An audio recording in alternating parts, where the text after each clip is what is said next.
So let's start off with armor, which I actually recommend you check out my armor explanation video, which will kind of give you an in-depth explanation on how armor actually works. But let's just keep it short here. Basically, medics don't care about armor. And as you can see, I'm running the ranger armor almost exclusively. Now, you can run the normal armor, since you're losing 2 primary magazines. It's not good for me. I'm always running out of ammo, and usually after the first or second firefight, you lose that armor, and you're suffering the reductions in running speed and aiming speed.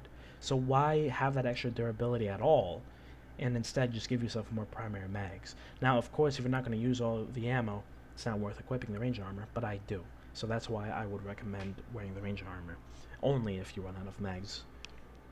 Now, why do medics not care about armor? Well, it's because of the medkit.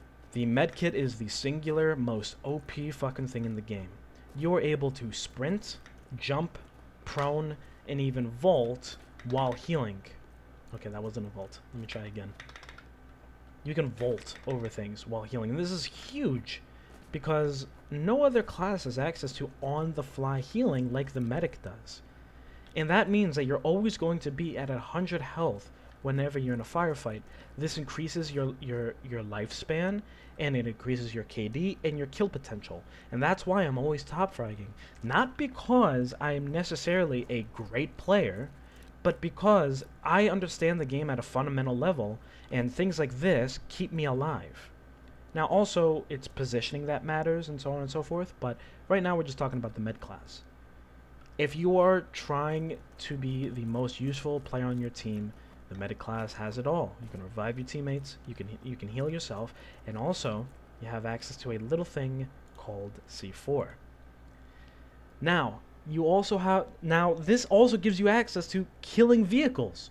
So you can heal yourself, you can heal teammates, you can revive teammates at a faster speed, and you can also kill vehicles. And on top of all of that, you also have access to all of the weapons the assault, the leader, and the support don't have. The only other class that has this is the engineer. And what do you have? You have ARs, which just that alone is amazing, SMGs, PDFs, and carbines. If you look at the assault class, they only have access to ARs. There's no other weapons they have access to. If you look at leader, ARs and DMRs, that's it. So the medic has it all.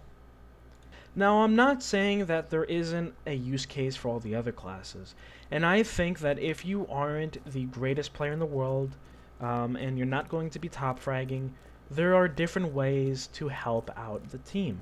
And running engineer is probably the only other class I would recommend. The engineer and support, because the support can drop ammo. If you are a slower paced player, the support's great because you have that exo armor.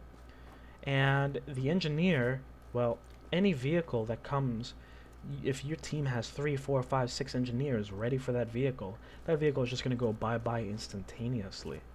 So I do think that the engineer in the support class has its time and place, but never run fucking assault. Just run medic at that point, because sure, if they have access to grappling hook and sledgehammer, but guess what the medic can do? Okay, weird. Okay, well, make believe fucking wall blows up, you can run through it. So you don't need a sledgehammer. And the grappling hook, if your team doesn't place it down for you, there are alternative routes to take. Why would you cripple yourself like that when you can just take an alternative route, right? And be able to heal yourself. So if you are trying to be the top fragger of your team, then medic class is definitely for you. So if you guys have any questions, please make sure to leave them down in the comments, and I'll see you in the next one. Peace.